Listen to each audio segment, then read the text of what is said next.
the next question. This has been asked by several members or several participants in today's webinar. Did any of you witness the 4 masked outsiders that were referenced by President Ryan in his town hall that were cited as the reason for concern? And if so, does anyone know who they were? I'm happy to begin, and please, anyone can jump in. I did not personally. I was pretty overwhelmed that morning and then into the afternoon. So I did not. What I can speak to with certainty is that I was present for many conversations and discussions with Tim Longo and lots of going back and forth. And at no point did he raise as a concern the fact that they were dangerous individuals who had set up in the encampment. They talked a lot about policy violations, signs in trees, tents being up. But he did not say, at least when I was present or to me, that they were concerned that there were dangerous people within the camp itself. That was only something that I heard afterwards. I'm not sure if others who were part of other conversations want to add something. There were also, I should say, on Friday evening especially, there were many, many children around, many very young children around playing tag and having a good time. And that would have been a moment to say these children are at risk. And there was no mention of that.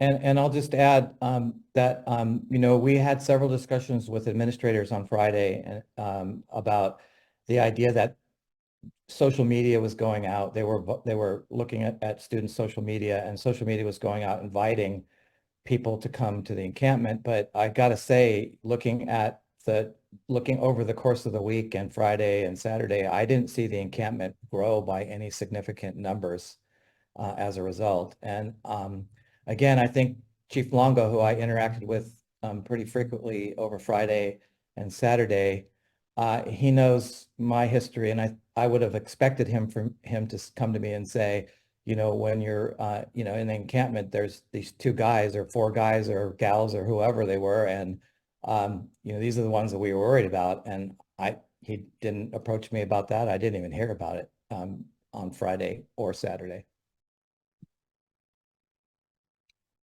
I'm also struck by the idea that encouraging people to come join the protest was, I've never been part of a movement that did not encourage people to come stand with them. So I don't really understand what threat is implied by asking people to come join one's protest.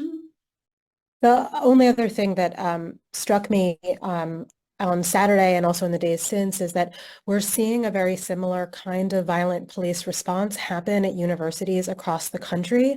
And so the fact that what happened at the University of Virginia looks similar to things that have happened across the Commonwealth that are happening across the nation makes me very suspicious of the idea that there was a specific local condition that led to this response. It rather seems like this is kind of a playbook that's an option on the table of how to deal with these particular kinds of protests about the ongoing genocide in Gaza and in Palestine. And so it concerns me that what is happening here does not seem to the response here does not seem to have any local specificity to it.